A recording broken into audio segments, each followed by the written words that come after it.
So as much as I talk about medical billing on this channel, hence the name, Medical Billing Maven, there are some things that are not my favorite to do. So as I was watching Fine Points, that's the channel that I got this video idea from, so I will link her video above that inspired me. She had a video explaining or telling her least favorite duties to her most favorite duties as a bookkeeper. And I thought this would be the perfect video to do for you. Now, just to throw in there, I do think bookkeeping and medical billing are similar in certain ways, and I plan on doing a video about that. But if you're new here, my videos are all about medical billing. My name is Tamika. I'm a certified professional biller and a certified professional practice manager.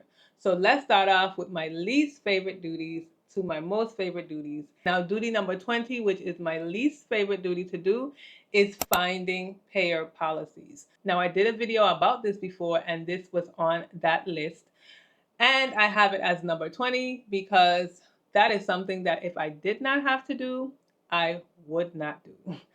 Finding payer policies can be very hard to do sometimes. It can be overwhelming if you can't find them and you really need them for something. So I have that as number 20. And number 19 is coding. Now, I put coding as 19 because not that I totally hate it or anything, but it's just really not my forte. I am a biller and I love medical billing.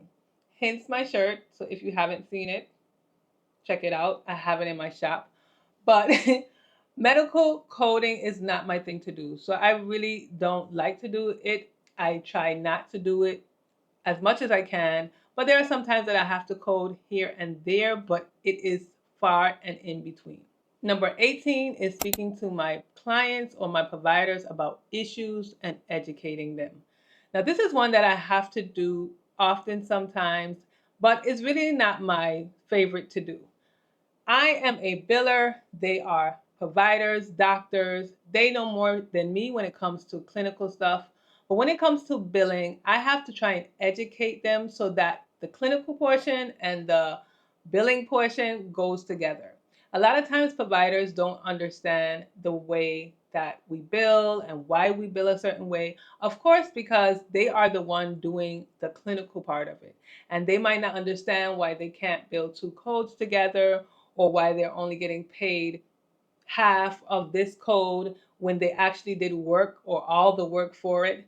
So trying to explain that to them and educate them can sometimes be an issue, and it's just not my favorite to do. I have gotten better in speaking to them and explaining it to them, but if I didn't have to do it, I wouldn't do it. And number 17 is fixing big glitches or errors.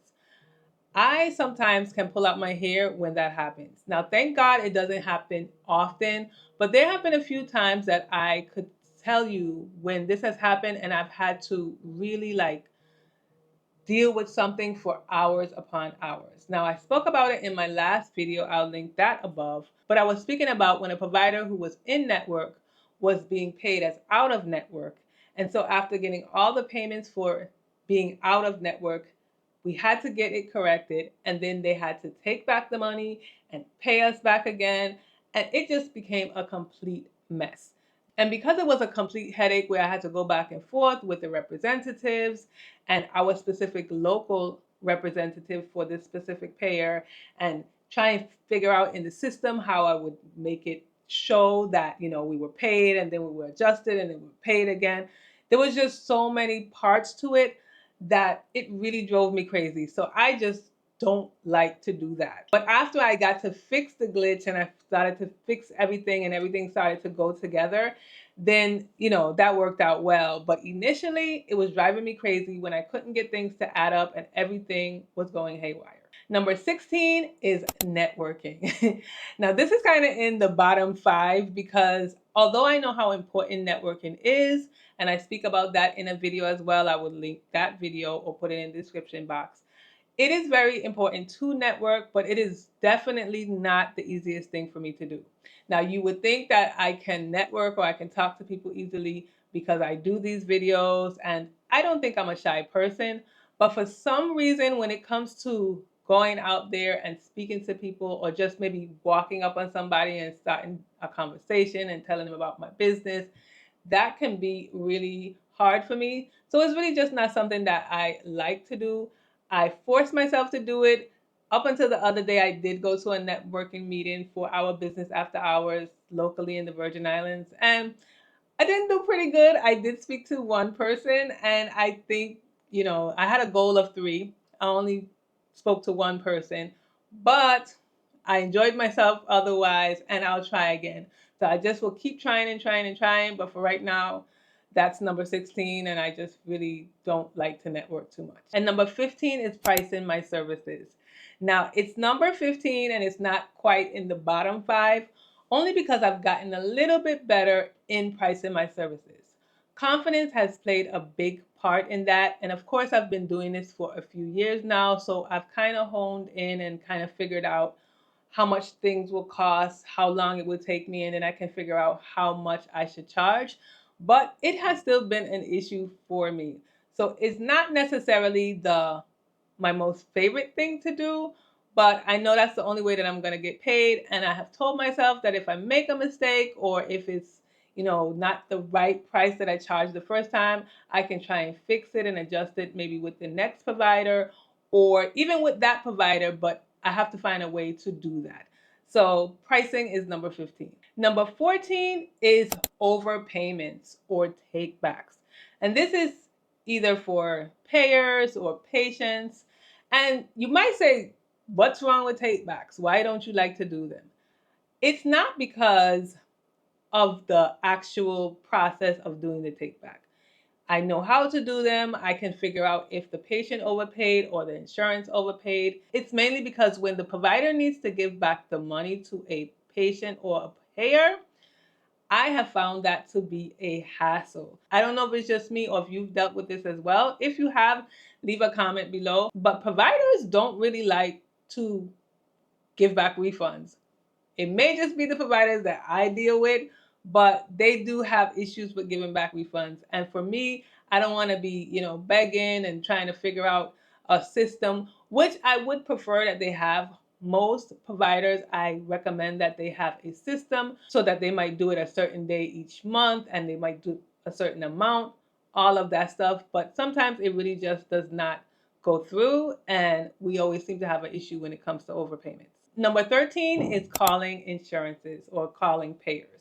Now, this is not necessarily a thing that I hate to do. I know I have heard people who really don't like to do it, but my issue is more of when either I'm in a rush or a hurry or the representative seems like they don't know what I'm talking about and they just have me on the phone wasting my time. I do not like to waste time. I like to be as efficient as I possibly can be. And so when I have to wait a long time on hold, or when I'm talking to a payer or a representative and they are just running me around with information that just doesn't make sense to me, that can really get to me. So I try my best not to call the payers. That's not my first route. Calling a payer is usually the last resort. Number 12 is finding mistakes. And when I say finding mistakes, I mean finding mistakes with how the providers are billing. Again, providers are not billers. Most providers do not know what to do and they don't understand how billing works. So if I started to bill for a provider who is an established provider, one who has, been doing something for a long time, and then I come in and I see errors that are happening, mistakes that are happening, and I try to correct them, it can be kind of difficult to have them reverse what they've been doing for a long time. So when I find a mistake that needs to be fixed, I am required to let them know that this is the error, this is how it should be fixed. And again, sometimes they just don't want to hear that, especially if they are an established provider. Number 11 is creating systems. Now, it's not that I don't like to create systems, but I think I'm kind of a perfectionist. And if I don't create the system correctly or I don't have all the parts, then I just don't do anything. And then I have a pile up and a pile up of systems that I need to create that I should have created long time ago, but didn't because I feel like it's not perfect or it's not correct. For example, as a biller, I think creating systems is what would make you the most effective and make you the most successful. If you don't have systems when it comes to medical billing, then you may know what to do theoretically, logically, you may do it every now, here, and there. But if you don't have a consistent system for what you're doing and how you're doing it, then there are going to be errors and mistakes and things that happen. For example, credentialing. I tend to do a good bit of credentialing for different providers in the USVI. And doing credentialing for, let's say, Medicare, if I'm doing it for, I might do it for 4 or 5 providers. If I had a system in place already set, you do A, B, C, this is how you do it, then it would take me a lot quicker to finish, applications, get the information, all of that, if I had a system in place. But I've been working on trying to write down my system, figure it out. And each time I get a new provider, I just want to kick myself because I did not create this system yet. And it's like I am recreating or doing it over and over again, but I have to do it from scratch, which doesn't make sense and wastes time. So creating systems is kind of like, I think it's just my one of the least favorite, only because I haven't set them up yet, but I know how effective and how helpful and beneficial they will be to me if I just set them up. Remember that you can set up your remote one-on-one with me. I have 45 minutes where we can discuss any of these billing duties that I'm speaking about. We can discuss talking about starting your medical billing business, pricing, consultations, anything like that that you want to speak about. So duty number 10 is client monthly meetings. Now, this is something that I really do enjoy doing. I just implemented them maybe about a year or so ago. I used to really didn't do client monthly meetings.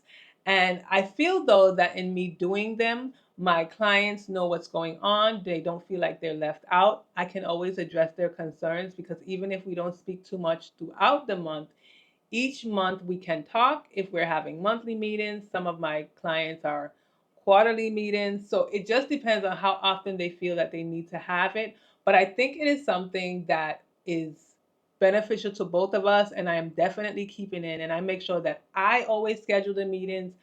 Even if I might fall behind 1 month or we're a couple of days late, I always make sure that I schedule the monthly meeting. Number 9 is insurance payment posting. So I have done manual payment posting and automated payment posting, and I actually do enjoy both. I know you might say you like manual posting, but I actually do because that is how I have started off. It helps me with typing, number one, because you got to go through them quickly. I built up my speed with doing it manually. And to tell you a little story, when I started doing automated posting, I felt a little weird. I was so used to printing out a paper or having the paper EOBs and being able to check off and, review and look at the loud amounts, the billed amounts, do all the things, but I was just viewing it on an actual paper. So when I had to do it automated, I felt really weird. It took me way longer to post payments automatically than to just actually manually do it. Now that probably is weird, and now that I'm saying it, it sounds weird, but I was just really so accustomed to checking off my work, looking through it through the paper, that I just couldn't get with this automated thing. But I'm finally on board, and I still have a little bit of issues with it here and there, but for the most part, I really like it, and it is definitely more efficient. Number 8 is accounts receivable reports. I like to do accounts receivable reports because this is where I can figure out what's going on, if I'm getting paid, if I'm getting underpaid, overpaid, what's going on with the patient's accounts. So I usually do my accounts receivable reports monthly. Depending on the client, it may have to be done more if there are more patients or if there's a big clientele for that client, for that provider, then it might have to be done more. But for the most part, it's done monthly. Now, there have been times I've gone through an accounts receivable report and it has been over 120 days, and that drives me crazy. So now I'm just focused and I want to know, why is it over 120 days? Why didn't I catch it before it got to that point? What's going on? Make sure that I have notes and all of those things. So it's kind of like a detective thing for me, and I really enjoy doing accounts receivable. Number 7 is credentialing. Now, credentialing is not necessarily something you have to do in your medical billing business, but I do, and I think it is helpful to do it because then you will know as the biller how your provider is credentialed. Some of the times you might get a provider who has been credentialed, but they weren't credentialed correctly. And so then when you start to bill, maybe you're not getting paid right, the right amount, it's being denied, something's going on, and you're trying to figure out why.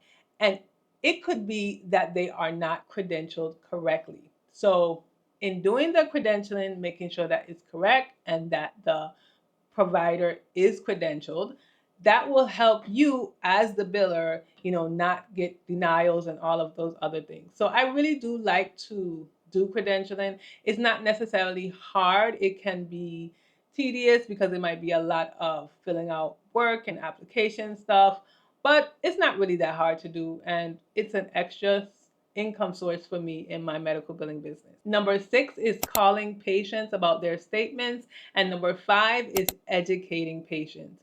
So as you may know, I like to talk about billing. This is what I do.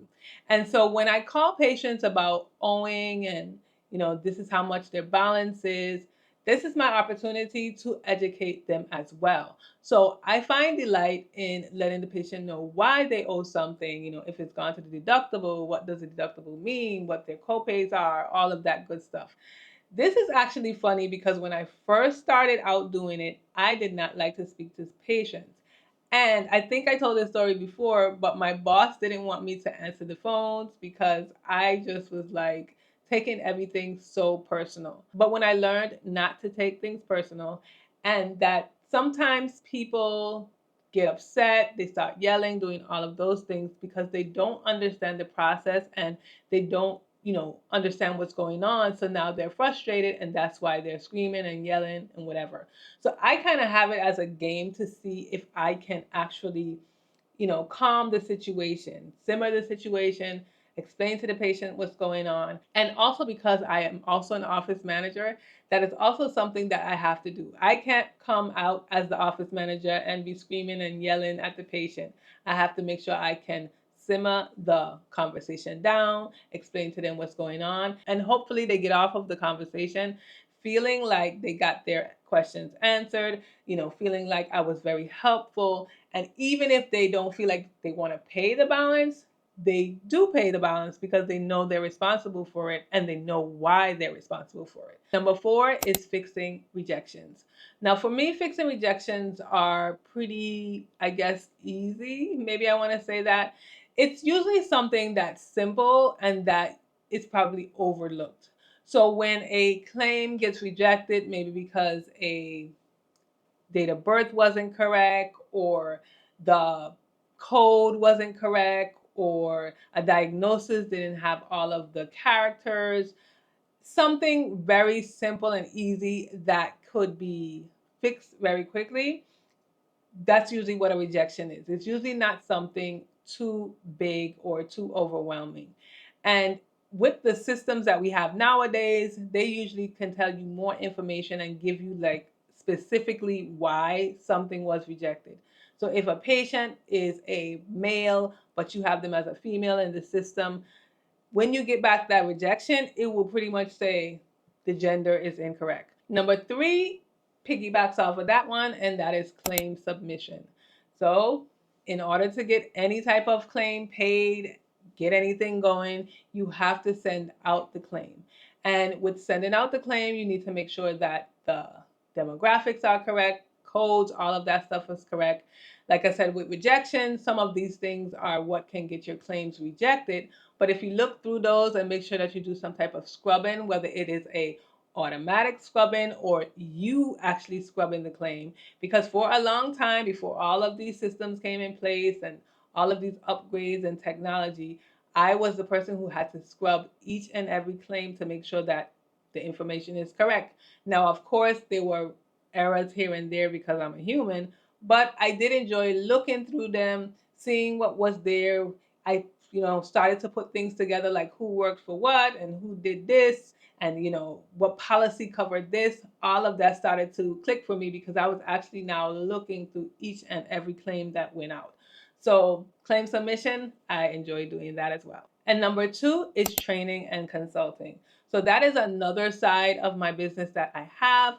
I do training and consulting for the providers, which again, I enjoy a lot because I speak a lot. I like to talk about billing. I like to educate people about all the things, which is what I do for this channel as well. And so training and consulting for me is something that I really do enjoy doing in my business. I don't have to. That's not necessarily a part of it, but I added that as a service. But even if you are not training or consulting a provider or the provider staff, you should also be doing some type of training and consulting. Again, when you see errors or mistakes or things that the provider and their staff is doing wrong, you do want to let them know. So it might not be formal training or consulting, but you should be something if you're seeing things that's going wrong. And number one, my most favorite duty is, drum roll please, getting the claims paid and paid correctly. Now, as a medical biller, that is what I do. If I can't get the provider claims paid and paid correctly, then what am I here for? So of course, that is my number one favorite duty to do. So sometimes I have issues where I am fighting payers to pay me at a specific rate because let's say they use an old fee schedule, or maybe they're saying that they're not supposed to cover a specific procedure code with another procedure code, and I know that they should. Like those things really kind of intrigue me or excite me, especially when I can get it paid. Now, when I can't get it paid, because there are times when I can't get it paid, I'm like bummed out. But when I can get it paid, I'm like, yup, I told you, you're supposed to be paying for this. Or what you thought it was is not what it is. Like something about that just really excites me. So that is my most favorite duty, and that is getting the claims paid. So I hope you enjoyed this video. Make sure that you comment below in your least and most favorite duties to do as a medical biller. And always remember that medical billing is more than submitting claims. I'll see you in my next video.